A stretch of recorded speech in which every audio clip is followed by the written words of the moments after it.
Time యూపీఎస్సీకి tuitions only in Tirumala IAS institute Chaitanyapuri. Call చేసి ఇప్పుడే జాయిన్ అవ్వండి. ఏపీ రాజకీయాల్లో బిగ్ ట్విస్ట్ నెలకొంది. ఏపీ మాజీ సీఎం వైఎస్ఆర్సీపీ అధ్యక్షుడు వైఎస్ జగన్మోహన్ రెడ్డికి అత్యంత సన్నిహితుడైన విజయసాయిరెడ్డి కాంగ్రెస్ ఏపీ అధ్యక్షురాలు వైఎస్ షర్మిలతో సమావేశం కావటం వైఎస్ఆర్సీపీలో కలకలం రేపుతోంది. అయితే గత వారమే రాజకీయాల నుంచి వైదొలుగుతున్నట్టు ప్రకటించి రాజ్యసభ పదవికి రాజీనామా చేసిన ఆయన 3 రోజుల క్రితం హైదరాబాద్ లో షర్మిల ఇంటికి వెళ్లారని, దాదాపు 3 గంటల పాటు రాజకీయ అంశాలపై చర్చించారని సమాచారం. మధ్యాహ్నం అక్కడే భోజనం చేశారంట. ప్రస్తుతం ఈ విషయం ఏపీ రాజకీయాల్లో ఇంట్రెస్టింగ్ గా మారింది.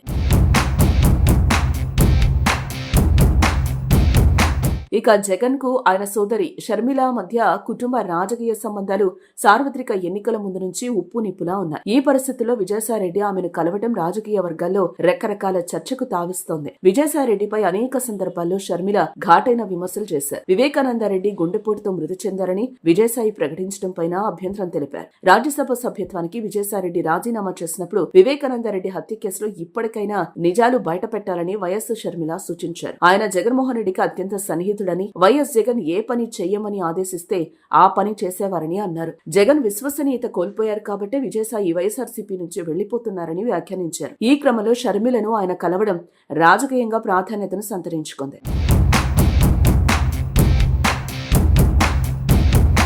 మరోపక్క షర్మిలకు రాజకీయ సలహాదారుడిగా కొనసాగాలని విజయసాయిరెడ్డి నిర్ణయించుకున్నట్లు తెలుస్తోంది. అయితే రాజకీయ సలహాదారుడికి షర్మిల వెంట విజయసాయిరెడ్డి ఉండాలని నిర్ణయం తీసుకున్నారంటే తిరిగి కాంగ్రెస్ పార్టీలో చేరబోతున్నట్లేనా అనే ప్రశ్న కూడా వినిపిస్తోంది.